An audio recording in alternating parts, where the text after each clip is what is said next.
میاں صاحب کی جماعت میں بڑے امپورٹنٹ لوگ ہیں وہ ان کو راک ایجنٹ کہتے تھے جس وقت وہ پیپلز پارٹی میں تھے. نہیں خدا نہ خواستہ نہیں میں خدا نہ خواستہ اس پروگرام کے حوالے سے بات نہیں کر رہا, لیکن میں اوور آل حکومت کے ایٹیچیوڈ کی بات کر رہا ہوں. عطا طارق صاحب نے پریس کانفرنس کی تھی, انہوں نے کہا تھا ہم جماعت پہ پابندی لگانے لگے. فرق تھوڑا سا یہ ہے کہ میاں صاحب اٹک یقیناً گئے, ان کو سزا ہوئی, لیکن پھر وہ ڈیل کر کے 40 سوٹ کیس اٹھا کے سعودی عرب چلے گئے. ابھی تک عمران خان صاحب اس پہ مان نہیں رہے. منان کون رہے ہیں پہلے دے دسو نا, منان کون رہے ہیں پہلے تو یہ بتائیں نا. ہمارے بڑے سینئر اینکر ہیں, انہوں نے ریسنٹلی میں ان کا انٹرویو دیکھ رہا تھا تو انہوں نے یہ بات کہی. انہوں نے کہا کہ اگر خان صاحب جیل میں ہیں تو اپنی مرضی سے ہیں, وہ جب چاہیں وہ باہر آ سکتے ہیں. پتہ نہیں, آپ نے دیکھا ہوگا, آپ نے بھی انٹرویو دیکھا ہوگا. ہاں میں وہ اس پہ میں کیا کمنٹ کروں, یہ ان کی مرضی ہے. ناظرین اکرام, چاند کا تھوکا منہ پر آتا ہے, بزرگ اور سیانے کہہ گئے. اور یہ حقیقت بھی ہے کہ کسی پر تہمتیں, کسی پر الزام لگانا, اور خاص طور پہ وہ ایک ملک کی ایک بہت بڑی سیاسی ہستی ہو. میں عمران خان صاحب کی بات کر رہا ہوں. زیر نظر ویڈیو میں عمران خان صاحب کو ڈیفینڈ کرنے کے لیے اکیلے عطر کاظمی کافی ثابت ہو رہے ہیں. اور آپ دیکھیے کہ 2 اینکر بلکہ 3 اینکر کہہ لیں, وہ عطر کاظمی پر ایک قسم کا حملہ آور ہے, اور وہ کس طرح ڈیفینڈ کر رہے ہیں. آپ ذرا یہ ویڈیو دیکھیے پھر اس کے اوپر بات کرتے ہیں. اطہر صاحب, یہ سارا کچھ یہ اس ہسٹری کو نگیٹ تو نہیں کیا جا سکتا کہ واقعی پاکستان تحریک انصاف یہ بار بار یہ کہتی رہی جناب یہ ہماری ریڈ لائن ہے, نہ نوٹس سرو ہونے دیتے تھے, تو یہ سب کچھ تو ہوتا رہا ہے پاکستان تحریک انصاف کی جانب سے. دیکھیں, اب پہلی تو بات یہ ہے کہ ابھی جو حالیہ بیانات ہیں, ہم تحریک انصاف کے بیانات کی بات کرتے ہیں, دیگر لوگوں کے بیانات کی بات کرتے ہیں. ایمل ولی صاحب کے بیانات کسی نے سنے تھے جب جنگ شروع ہونے والی تھی؟ ایمل ولی صاحب تو ہر امپورٹنٹ تقریب میں پچھلے دنوں انوائٹڈ تھے. یہ اس ملک میں دیکھیں ایشو یہ نہیں ہوتا کہ بیان کیا ہے, وقت کیا ہے اور کون بات کر رہا ہے, یہ اصل ایشو ہے. کیا جاوید ہاشمی کا تعلق نون لیگ سے نہیں تھا؟ کس مقدمے میں ان کو سزا ہوئی تھی؟ سارے باخبر لوگ بیٹھے ہوئے. فوج کے اندر بغاوت کروانے کے معاملے پہ سزا ہوئی تھی نا ان کو, جاوید ہاشمی صاحب کو, جو انہوں نے لیٹر پڑھ کے وہ سارا آپ کو یاد ہوگا جو انہوں نے پریس کانفرنس کی تھی. تو یہاں پہ انفارچونیٹلی میں یہی تو عرض کر رہا ہوں کہ یہاں پہ کریکٹرز بدل جاتے ہیں, چیزیں بدل جاتی ہیں, لیکن معاملات ابھی بھی اس طرح چل رہے ہیں. کبھی کوئی اس طرف آ جاتا ہے, کبھی کوئی اس طرف چلا جاتا ہے. ماضی کے اندر میاں صاحب کے اوپر غداری کے فتوے لگتے تھے, یہاں تک کہا جاتا تھا, صحافی ٹی وی پہ بیٹھ کے کہتے تھے کہ ان کی شوگر ملوں میں راک ایجنٹ کام کر. تو یہ جو غداری کے فتوے یہاں پہ بانٹے جاتے ہیں نا, بڑے بہترین طریقے سے بانٹے جاتے ہیں. بلکہ ابھی جو میاں صاحب کی جماعت میں بڑے امپورٹنٹ لوگ ہیں وہ ان کو راک ایجنٹ کہتے تھے جس وقت وہ پیپلز پارٹی میں تھے.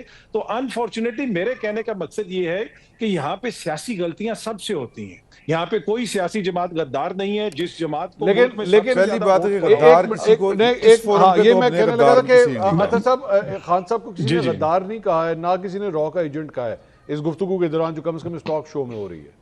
یہ اس بات میں نواز شریف اور پیپلز پارٹی کو غدار بھی کہا, راک ایجنٹ بھی کہا, سیکیورٹی رسک بھی کہا. نہیں خدا نہ خواستہ نہیں میں خدا نہ خواستہ اس پروگرام کے حوالے سے بات نہیں کر رہا, لیکن میں اوور آل حکومت کے ایٹیچیوڈ کی بات کر رہا ہوں. عطا طارق صاحب نے پریس کانفرنس کی تھی, انہوں نے کہا تھا ہم جماعت پہ پابندی لگانے لگے. یہاں پہ جب رؤوف حسن صاحب کو پکڑا گیا اور کہا گیا کہ ان کے بھارت کے ساتھ رابطے ہیں, یہاں پہ کہا گیا کہ جی سوشل میڈیا بھارت سے کنٹرول ہوتا ہے, لیکن جس دن بھارتی میڈیا سے رابطے تھے ان کے اوپر یہ کہا, اور وہ بھارتی ظاہری بات ہے ان کا کام یہ تھا انٹرنیشنل میڈیا کو اگر وہ ہینڈل کر رہے تھے تو بھارتی میڈیا سے بھی رابطہ ہوتا تھا. اس میں ہمارے بھی ہوتے ہیں, ہم جرنلسٹ ہیں, ہمارے بھی بھارتی میڈیا سے رابطے ہوتے ہیں, اس میں ایسی کون سی بات ہے؟ ایگزیکٹلی پوری دنیا. تو میرے کہنے کا مقصد یہ ہے کہ سوشل میڈیا ایکس بھی اس لیے بند تھا, کہا جاتا تھا کہ جی بھارت سے چیزیں کنٹرول ہو رہی ہیں اور گٹھ جوڑ ہے اور یہ ملک دشمنی ہو رہی ہے, لیکن جب وقت پڑا تو پوری قوم اکٹھی ہو گئی. تو میں یہ کہتا ہوں کہ سیاسی مقاصد کے لیے اس طرح کی چیزوں کو بیچ میں نہیں لانا چاہیے. باقی یہ ہے کہ میاں صاحب بھی اس دور سے گزرے, پیپلز پارٹی بھی اس دور سے گزری. فرق تھوڑا سا یہ ہے کہ میاں صاحب اٹک یقیناً گئے, ان کو سزا ہوئی, لیکن پھر وہ ڈیل کر کے 40 سوٹ کیس اٹھا کے سعودی عرب چلے گئے. ابھی تک عمران خان صاحب اس پہ مان نہیں رہے. تو یہ اصل ایشو بنا ہوا ہے. خان صاحب مان نہیں رہے, یہ پاکستان تحریک انصاف منان کون رہے ہیں پہلے دے دسو نا, منان کون رہے ہیں پہلے تو یہ بتائیں نا. ہمارے بڑے سینئر اینکر ہیں, انہوں نے ریسنٹلی میں ان کا انٹرویو دیکھ رہا تھا تو انہوں نے یہ بات کہی. انہوں نے کہا کہ اگر خان صاحب جیل میں ہیں تو اپنی مرضی سے ہیں, وہ جب چاہیں وہ باہر آ سکتے ہیں. پتہ نہیں, آپ نے دیکھا ہوگا, آپ نے بھی انٹرویو دیکھا ہوگا. مطلب ہاں میں وہ اس پہ میں کیا کمنٹ کروں, یہ ان کی مرضی ہے. انہوں نے کہا کہ وہ جب چاہیں ڈیل کرنا چاہیں وہ کر پھر کیوں نہیں کر رہے, پاگل نہیں, ڈیل کو اچھی مل رہی. کون سی ڈیل نہیں مل رہی ہوگی. اچھا ڈیل کرنا چاہ رہے ہیں. نہیں ڈیل ہی ہوتی ہے, ساری بات ہے. اپنی تاریخ لگوا لیں, چلے کیا مطلب کیس کی تاریخ لگوا لیں نا.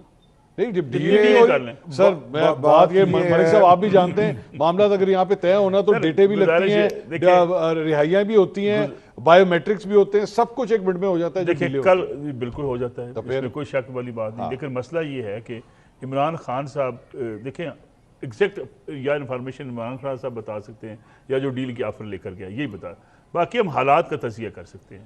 خان صاحب کو اگر ڈیل کی آفر ہے تو ہر وقت جو ہے ہر 2-10 دن بعد ایک بیان کیوں سامنے آ جاتا ہے علیمہ خان صاحبہ کہ جی ہمیں بتایا جائے ہم سے کیا چاہتے ہیں. خان صاحب ماننے کو تیار ہے, خان صاحب کچھ لو اور کچھ دو پہ. اچھا آپ دونوں کا یہ ماننا ہے, مجھے ذرا یہ کلیئر کر دیں, آپ دونوں کا یہ ماننا ہے کہ آج تک خان صاحب کو کوئی ڈیل آفر ہی نہیں, میں نے آپ کو لیٹسٹ خبر دی نہیں ہوئی ہے, کوئی آفر نہیں ہوئی, بلکہ میں نے آپ کو لیٹسٹ خبر دیا پشاور میں علی امین گنڈا پور صاحب کو کبھی پروگرام میں لیں. یہ کتنی دیر پرانی بات, ابھی جو پشاور میں میٹنگ تھی یہ کتنی دیر, مطلب چند دن نہیں ہوئے سر جی, آپ اتنے بھولے نا, ابھی چند دن میں مجھے نہیں پتا. نہیں میں آپ کو بتا دیتا ہوں, وہ تنویر صاحب کا انٹرویو تسی کیتا کیسے کیتا؟ نہیں میں نے کیا. تو وہ ڈیل تو وہی کر رہے تھے نا, انہی کے نام کے اوپر آتا تھا نا کہ جی کہ وہ بیسیکلی اسٹیبلشمنٹ سے وہ بات چیت کر رہے ہیں, وہ پیغام لے کے جاتے ہیں عمران خان صاحب کے پاس. انہوں نے تو دسیا کہ ڈیل ہونے لگی سی کوئی. ہاں دسیا, انہوں نے کہا تھا کہ میں گیا ہوں, اس میں تو کوئی جانا اور 35 شرائط لے کر گئے. انہوں نے کہا تھا کہ میں عدالت سے اجازت لے کے گیا تھا علیمہ خان صاحبہ کے تھرو.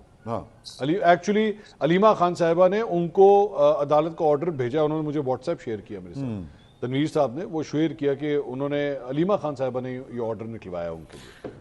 تو سر بات یہ ہے کہ میں علیمہ بی بی کی بات کو تو بہت ویٹ دیتا ہوں. وہ تو کہہ رہی ہیں کہ ہمیں بتائیں, ہمیں سمجھ نہیں آ رہی کہ کیا عمران خان چھوڑے, آپ تب راضی ہوں گے تو آپ سامنے آئیں, آپ پیچھے نہ بیٹھیں.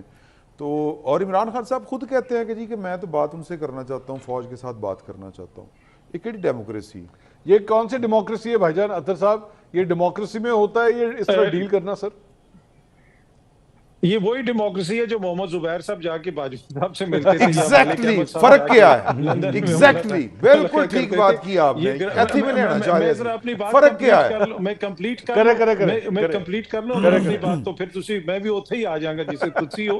میری تھوڑی آواز نہیں آ رہی, سوری میں ذرا اپنی بات کر. اچھا اب مسئلہ یہ ہے کہ جس طرح ابھی یہاں پہ بات ہو رہی ہے کہ میں تو پہلی وقت سے یہی کہہ رہا ہوں پروگرام کے شروع سے ہی کہ گراؤنڈ ریئلٹی یہ ہے کہ نہ عدالتوں کے ہاتھ میں کچھ ہے نہ حکومت کے ہاتھ میں کچھ ہے. تو پھر آپ کھل کے کیوں بار بار یہ کہیں ہم کہ جی عدالت, ہم نے نہیں دیکھا کہ جو نئے معزز جج صاحبان آئے ہیں اب سارے کیس بھی ان کے سامنے لگتے ہیں, وہ بھی آپ کے سامنے.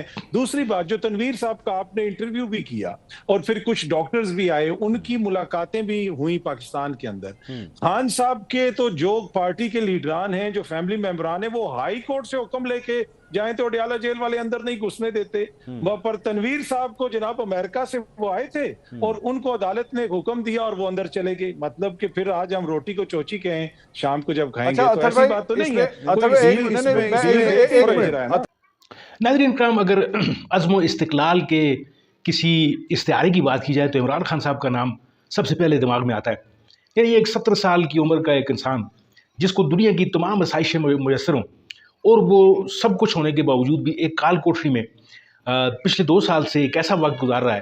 بلکہ پچھلے 2 سال سے کیوں, آپ اگر اس کی پوری سیاسی جدوجہد پہ نظر ڈالیں تو جب سے تحریک انصاف کی بنیاد رکھی گئی اس کے بعد سے پھر کئی معاملات چلتے آئے, اور پھر خاص طور پر جب سے اسٹیبلشمنٹ کے ساتھ خان صاحب کی جو دینگا مشتی شروع ہوئی اس کے بعد سے پھر ان پر جان لیوا حملے ہونا, گولیاں لگنا ان کو, پھر اس کے بعد جان کے لالے پڑنا, اور پھر میرے جیسا آدمی ہوتا تو وہ 7 دفعہ ہاتھ جوڑ کر جو ہے وہ اپنی کوئی گمشدہ زندگی بھی گزارنے پر آمادہ ہو جاتا. حالانکہ خان صاحب تو اس کے تو ایک اشارے کی ضرورت ہے, وہ پوری کی پوری دنیا کی آسائشیں جو ہیں وہ اس کے سامنے حاضر کر دی جائیں.